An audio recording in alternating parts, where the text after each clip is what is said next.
Je vous mets au défi de faire une vidéo avec un chat sur vos jambes qui, justement, mangerait vos cordons. Essayez de vous concentrer juste 2 secondes. Je suis très content de vous retrouver aujourd'hui pour une nouvelle vidéo en lien avec l'univers Marvel. Et aujourd'hui, on va se focaliser par rapport à ce cas qu'ont déclaré les deux propriétaires de la chaîne, ou en tout cas du site Cosmic Circus, donc Alex et Elisabeth, que vous connaissez peut-être maintenant, avec ces sortes de questions-réponses qui arrivent chaque mois. Là, on va finir ce qu'on avait commencé avec donc la partie 3, qui sera partagée en 2 parties. La première vidéo est celle-ci, et je crois qu'on parlera de Shang-Chi et des X-Men, si je ne dis pas de bêtises. Et sur la deuxième, donc celle qui arrivera demain, eh bien, on devra évoquer Spider-Man. Oui, encore. Bref, en général en juin, on est en juin, n'importe quoi, on est en janvier. En janvier, en général, on a beaucoup moins d'actualité. C'est pour ça que je me suis permis d'espacer un petit peu les vidéos, parce que je me suis dit, bon bah, vu qu'il y a beaucoup de choses à évoquer en décembre, viens, on essaie de décaler un petit peu tout ça pour le début de l'année 2025.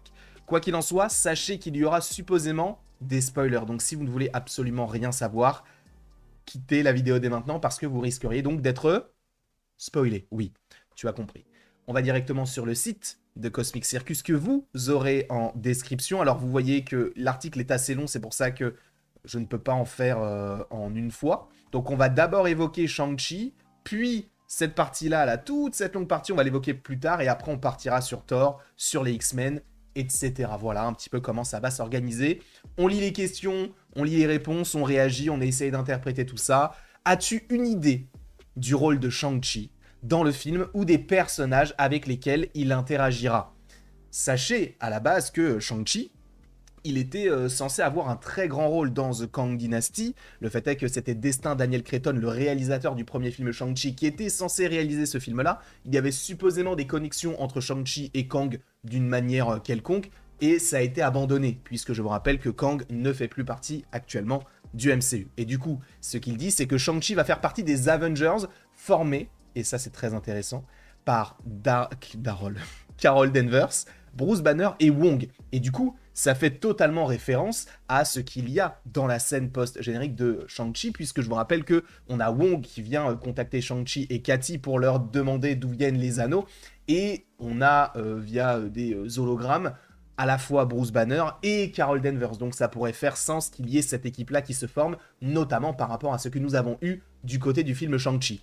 Et il dit, c'est intéressant, n'est-ce pas? Car où est Sam? Où est Bucky? Où est Ant-Man? Où sont les Thunderbolts? C'est une question à laquelle Doomsday va répondre en termes de problèmes pour l'univers du coup 616. Parce qu'imaginez comment Sam va réagir quand il verra qu'il y a des Avengers, mais qu'ils sont composés d'anciens méchants, et que l'un des méchants est Bucky. Ce sera une scène très intéressante à jouer. Donc ça, déjà, il va y avoir, oui, le retour, enfin, en tout cas,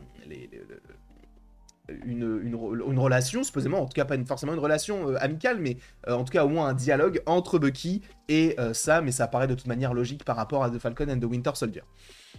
Du coup, une idée sur la suite de Shang-Chi, est-ce que cela se produit toujours? Si oui, le retard est dû au remaniement d'Avengers 5, et il a dit qu'il savait que Destin Daniel Cretton, donc le réalisateur de Shang-Chi, eh bien, avait des idées pour la suite de Shang-Chi, dont une qui concerne la fondation Atlas. On sait qu'il y a des rumeurs comme quoi Disney chercherait à faire une série sur les agents de l'Atlas. Est-ce que cela pourrait arriver après la saison 2 de Shang-Chi? En tout cas, Shang-Chi saison 2, c'est possible. Et ce n'est pas vraiment lié à Avengers 5 ou Spider-Man 4, ce n'est tout simplement pas encore le bon moment. C'est vrai, hein, tout simplement, parce que Destin Daniel Cretton, donc vous le savez, va réaliser le prochain film Spider-Man, et ça c'est plutôt intéressant, mais on va aller plus loin, c'est qu'il réalise aussi le film live-action Naruto. Les deux films, a priori, seraient datés pour 2026, pour Spider-Man c'est sûr, pour Naruto on peut encore se poser des questions, donc on peut se poser la question de quand se tournera ce film Shang-Chi 2. Est-ce que le film sortira pour 2027, voire 2028? Ça fait peut-être un peu long, sachant que Shang-Chi, pour l'instant, en live-action, on ne l'a vu que une fois, dans son film solo. À quoi ressemble l'avenir de Shang-Chi dans le MCU maintenant que la phase 7 semble se concentrer sur les 4 fantastiques et les mutants? Donc la phase 7, qu'est-ce que c'est? C'est ce qui va débuter donc cette phase, cette saga des mutants, La 1, 2, 3 était sur les pierres de l'infini, 4, 5, 6 sur le multivers, et là, ça devrait être du coup sur les mutants. Qui a dit que la saga ne parlerait que des mutants? Bien sûr que l'objectif principal de la saga sera d'introduire les mutants, mais cela ne veut pas dire que ce sera la seule chose abordée. On le sait de toute manière, il y a énormément de suites qui sont prévues, rien que Black Panther 3, Doctor Strange 3, alors peut-être Ant-Man 4, peut-être Captain Marvel 3, juste Spider-Man 4, 5, 6, enfin au moins le 5 et le 6 puisque Spider-Man 4 fait partie de la saga du multivers. Blade, supposément si ça marche 2 et 3, peut-être le retour de Deadpool et Wolverine, enfin bref. Ça va engager vraiment beaucoup de choses. Tout comme la saga du multivers avait d'autres histoires détachées du multivers, il en va de même pour cette nouvelle saga. Ce sera une bonne saga pour les fans du côté cosmique, avec Nova et les Éternels, et il y aura beaucoup de choses surnaturelles amusantes avec les Midnight Suns. Oui, les Éternels reviendront. Oui, Nova, pour ceux qui se poseraient la question, aura une série, et selon des grosses rumeurs, c'est une série un petit peu similaire à ce qu'on devrait avoir avec Daredevil Born Again, c'est-à-dire que c'est une série qui devrait avoir au moins 2 à 3 saisons, donc ils veulent vraiment développer cet aspect-là de saison, comme Hawkeye, comme Miss Marvel, d'une certaine manière. Et les Midnight Suns, bon bah ça c'est une équipe, pas d'antagonistes mais de personnages mystiques qui vont s'associer, et je pense que ça fera sens par rapport au film Blade et au personnage de Lilith. Donc là on va descendre, on ne va pas lire ce qui est écrit sur Spider-Man 4 et Sony, etc. On va directement aller sur Thor et l'amour. Pourquoi l'amour? Parce que c'est sa fille, Love. Ouais, c'est le nom de sa fille. Donc quand est-ce qu'on reverra Thor? Est-ce que ce sera dans un Thor 5, dans un Avengers, etc. Et il explique que Chris Hemsworth sera de retour dans les films Avengers. Bon, ça paraît crédible. Sachez que l'acteur aussi avait annoncé le fait que, étant donné qu'il était...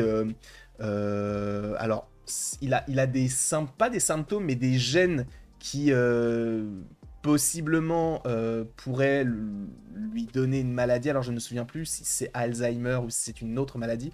Mais en tout cas, il aurait des problèmes possiblement de santé qui font que à un moment donné, il s'est posé la question de est-ce que je n'essaierai pas plus de me concentrer sur ma famille tant que je le peux, si je le peux.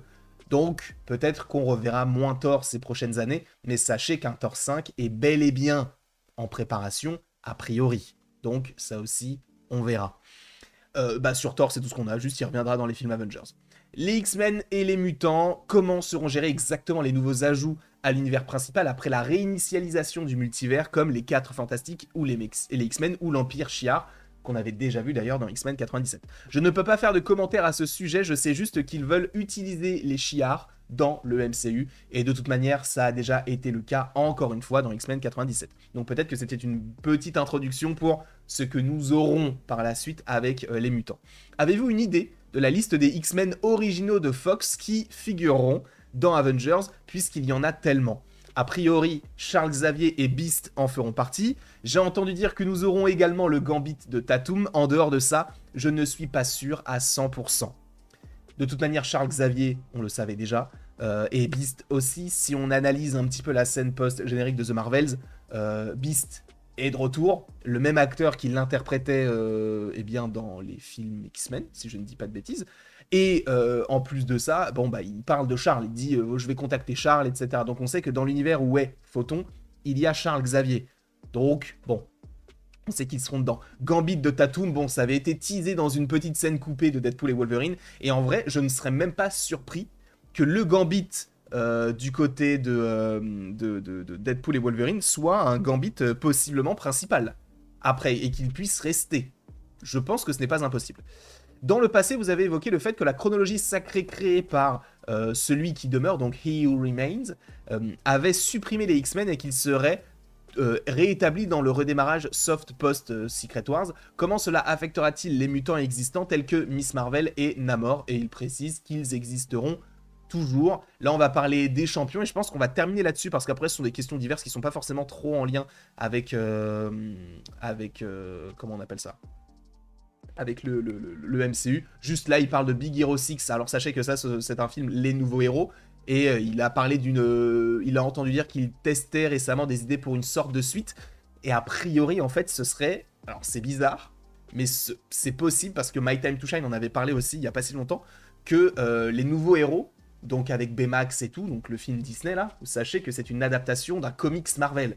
Et il y a des chances pour que on ait un film Les Nouveaux Héros du côté du MCU. Donc peut-être que ce sera un film d'animation, peut-être que ce sera un film live action, mais en tout cas, il se peut que ce soit connecté à Marvel d'une certaine manière.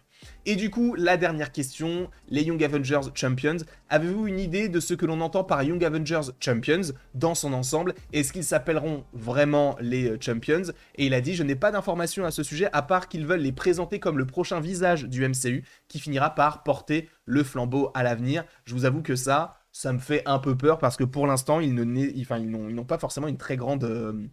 comment peut-on dire ça, une grande popularité. Le seul personnage qui en bénéficie pour l'instant, ce serait peut-être Kate Bishop, notamment avec Hailey Steinfeld. Mais après, bon, Miss Marvel, Patriot. En fait, Miss Marvel, on peut pas dire qu'on ne l'a pas beaucoup vu, puisqu'on l'a vu dans sa série solo, et on l'a même vu au casting d'un film, The Marvels. Donc, bon. Et c'est vrai que pour l'instant, je suis pas forcément trop fan de Kamala Khan. Donc on verra. Mais oui, après, on a quand même des projets en lien avec les Young Avengers, puisqu'on a Ironheart aussi qui va avoir sa série en juin de cette année, donc ça aussi c'est cool. Bref, en tout cas, il y a beaucoup de choses à évoquer cette année concernant tout ceci. En tout cas, je vous remercie beaucoup d'avoir été présent devant cette vidéo. N'hésitez pas à l'aimer, à la partager, à la commenter et à vous abonner. Si ce n'est pas déjà le cas, je ne sais même pas, je viens de me rendre compte, je ne sais pas si j'ai mis le site dans la vidéo. Bref, tout ce qui importe, c'est ce que je dis. J'en suis confus si vous n'avez pas les écriteaux, mais bon.